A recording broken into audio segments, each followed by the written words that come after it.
વડોદરાના ગંભીરા પુલ પડ્યા બાદ સમગ્ર ગુજરાતમાં નબળા પુલોના નિરીક્ષણ ચાલુ થયા હતા અને નિરીક્ષણોના આદેશ તંત્ર તરફથી આપવામાં આવ્યા હતા. જ્યારે હાલમાં માંગરોળમાં એક પુલ પડી ગયો હતો અને તેની આજે સમગ્ર ગુજરાતમાં ચર્ચાઓ થઈ રહી છે. સદભાગે આ પુલની દુર્ઘટના બની હતી, તેનામાં કોઈ જ જાનહાનિ થઈ નથી, પરંતુ આવું દર વખતે ન બને તે પણ શક્ય છે. દર વખતે જાનહાનિ ન થાય તેવું પણ થઈ શકે છે.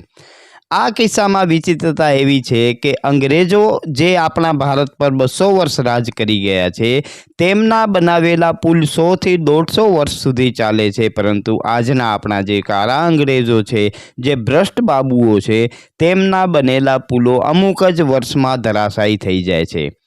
અનેક વર્ષોમાં આ પુલો સેવા આપે છે, તેમાં પણ કેટલાય વખત તેના રિપેરિંગ કામો કરવા પડે છે અને ત્યારબાદ તે પુલો વર્ષો સુધી કામ આપતા હોય છે.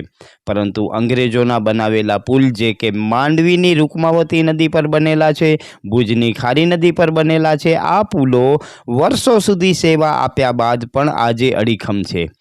તેનું લાઈફ પૂરી થઈ જતાં તે પુલોને યાતાયાત માટે બંધ કરી દેવામાં આવ્યા છે, પરંતુ આજે પણ આ પુલો માં કોઈ જ નુકસાની નથી અને પુલો સુચારુ રૂપે ચાલુ રહી શકે છે. હા, જે તે વખતે વાહનોની કેપેસિટી ઓછી હોવાથી તે કેપેસિટી પ્રમાણેના પુલો બનાવવામાં આવ્યા હતા, પરંતુ આજે વાહનોની કેપેસિટી 100 ટન જેટલી વધારે થઈ જતાં આ પુલોને યાતાયાત માટે બંધ કરી દેવામાં આવ્યા છે. પરંતુ અંગ્રેજોના બનાવેલા જો પુલ 100 અને 150 વર્ષ ચાલતા હોય, તો અત્યારના બાબુઓના બનાવેલા પુલો ભ્રષ્ટાચારનો ભોગ ચડી જાય છે, તેથી આ પુલો ચાલતા નથી.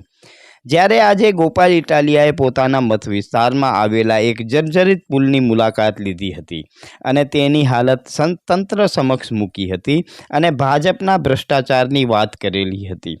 આ પુલના સળિયાઓ દેખાઈ રહ્યા છે, આ પુલમાં અનેક જગ્યાએ ગાબડાઓ પડી ગયા છે, તે પણ દેખાઈ રહ્યા છે. આ પુલ આવનારા દિવસોમાં ક્યારે પડી જશે તેની કોઈ જ ગેરંટી લઈ શકે એમ નથી, પરંતુ તંત્ર નિરીક્ષણ કરે તે પહેલાં જ ગોપાલ ઇટાલિયાએ પોતાના મત વિસ્તારના એક પુલનું નિરીક્ષણ કર્યું અને અતિ જર્જરિત દેખાતા આ પુલને તંત્ર સમક્ષ મૂક્યો હતો.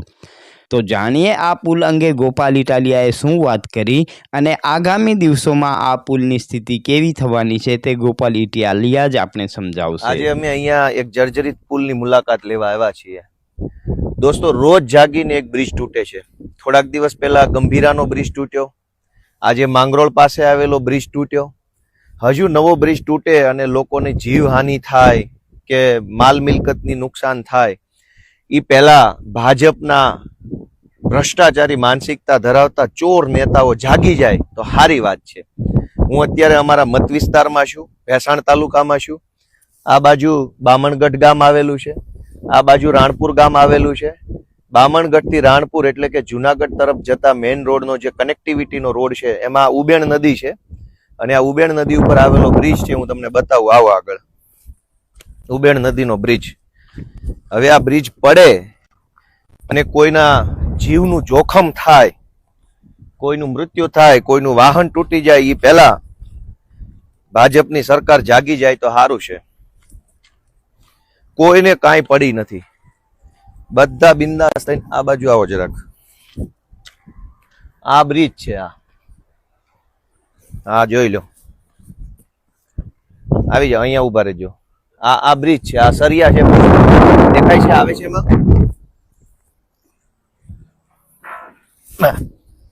ક્યાં છો? આ બ્રિજ છે, આ બ્રિજ ના હરિયા છે. હવે આ બ્રિજ તૂટી પડશે, ભાઈ બહુ હેઠે જતા ને માથે પડશે. આનું નક્કી નહીં. આ ભાજપના આ બ્રિજ છે, આ જોઈ લો. આ બધા હરિયા નીકળી ગયા છે. આ હરિયો નીકળી ગયો છે. નજીક આવો જરાક, હરિયા બતાવો. બધું તૂટી ફૂટીને બધું નકામું થઈ ગયું છે. હવે આ બ્રિજ કોકની માથા પર પડે અને કઈક મકાન, બધું ભયંકર તૂટફૂટ થઈ ગયેલી છે. હા, કોઈને પડી નથી. ભાજપના નેતાઓને તો ભ્રષ્ટાચાર કરવામાં, પૈસા ખાવા સિવાય આ બધી જ જગ્યાએથી બ્રિજ આખો હળી ગયેલો છે. તમામ જગ્યાએ હળી ગયો છે. અહીંથી દેખાય છે બધું જ, છેક થી છેક સુધી. કેમેરામાં કેટલો તૂટલો દેખાય છે અલગ વિષય, બાકી નરી આંખે જોવો તો કોઈ પણ સમયે આ બ્રિજ ગમે ત્યારે તૂટે એવી પરિસ્થિતિ ગણી શકાય આપણે. પછી તો સરકારી એન્જિનિયરો સ્ટ્રક્ચરલ સ્ટેબિલિટીનો રિપોર્ટ કરે અને ચેક કરે કે આ શું છે. આ જુઓ હરિયા નીકળી ગયા છે કાયદેસર, છતાંય તે કોઈના પેટનું પાણી નથી હલતું. પછી જ્યારે બ્રિજ તૂટી જશે, ખરેખર 10-15 લોકો નીચે પડશે, દાખલા તરીકે એકાદી 2 ગાડીઓ 4 વ્હીલર પડશે, પછી કહે છે કે આ 10 ગાળા પૈકી 1 ગાળો તૂટ્યો છે. પછી આવી બધી મોટી મોટી કેટલા 1 2 3 4 5 6 7 8 9 10 ગાળા છે. 10 પૈકી 1 ગાળો તૂટ્યો છે. કડક કાર્યવાહી કરશું, તપાસના આદેશ આપશું. આજે જ સવારે માંગરોળ પાસેના એક ગામમાં બ્રિજ તૂટ્યો. હવે આ બ્રિજ તૂટવાની રાહ જોઈ રહ્યા હોય ભાજપ વાળા, એવું મને લાગે છે. પેરિસ જેવા રોડ તો ન બનાવો તો કઈ નહીં, માણાના પેટના બ્રિજ તો બનાવો. માણસ જેવું તો કરો કમસે કમ. આ માણસનો જીવ જાય એવી વ્યવસ્થા છે અહીંયા. આખું અત્યારે સ્ટ્રક્ચર જે છે એ પહેલી નજરે ખરાબ દેખાઈ રહ્યું છે.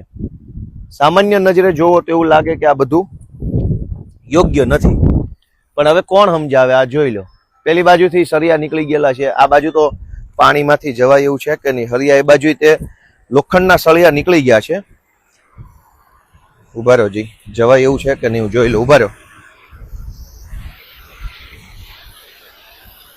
હવે આ પાણીમાં લીલ છે, આમ જાય તો લહેરી જશું તો પડશું પાછા. તો દોસ્તો આ રીતનું છે. જો આ નદીમાંથી અત્યારે પાણી છે, ઉબેણ નદી છે, અને આ બ્રિજ છે એ એકદમ ખરાબ હાલતમાં છે.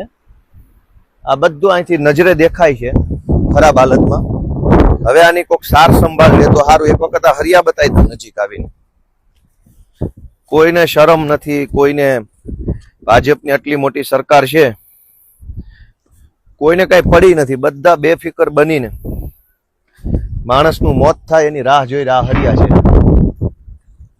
ક્યારે તૂટે અને માથે પડશે એનું નક્કી નથી. અને આ એકદમ ખરાબ છે સ્ટ્રક્ચર. એકદમ અહીંથી ચોખ્ખું દેખાય છે કે આ બધું હળી ગયું છે, આ સ્ટ્રક્ચર આખું.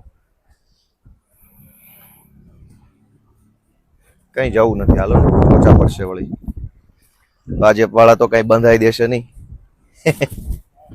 તો મિત્રો આ રીતની વસ્તુ છે અમારા મત વિસ્તારમાં. આ બાજુ બામણગઢ છે, આ બાજુ રાણપુર અને જુનાગઢ જવાનો મેઇન હાઈવે છે. ભેસાણ જુનાગઢ હાઈવે ઉપર રાણપુર ગામ છે, એટલે આ કનેક્ટિવિટી માટેનો મોટો રોડ છે.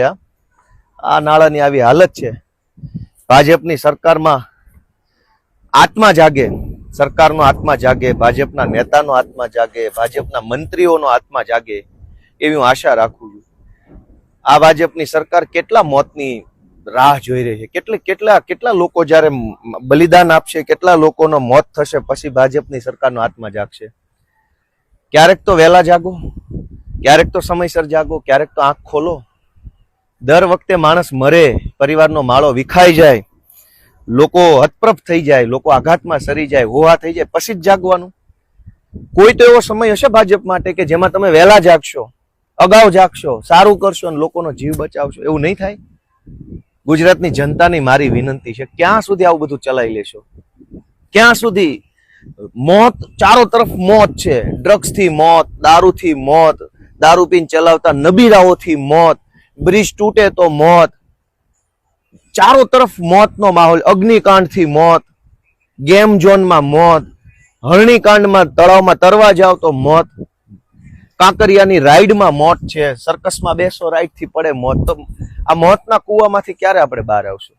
લોકોને વિનંતી છે પોતાનો આત્મા જગાડો. ક્યાં સુધી આવું ચલાવી લેશો?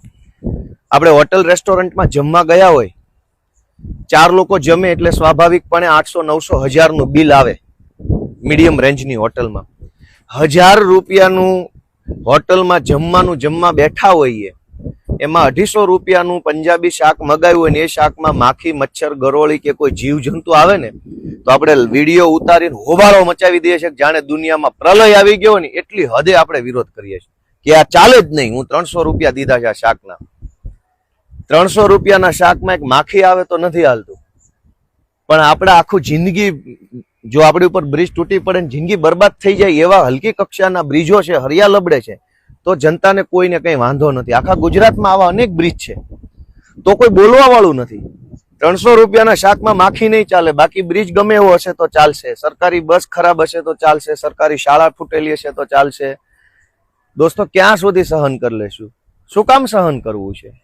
આપણી એવી શું મજબૂરી છે કે આવી ભ્રષ્ટ અને આવી હલકી માનસિકતા ધરાવતી સરકાર આપણે ચલાવી લઈએ છીએ? આપણને ગુસ્સો કેમ નથી આવતો? આપણને આક્રોશ કેમ નથી થતો? દોસ્તો, આપણા આત્માને જગાડો, મનને ઢંઢોળો કે ક્યાં સુધી આવું ચાલશે. ગોપાલ ઇટાલિયા તમને વિનંતી કરે છે, તમારો આત્મા જગાડો, ગુજરાતનો જીવ બચાવો એ વિનંતી સાથે સૌને મારા જય જય ગરવી ગુજરાત.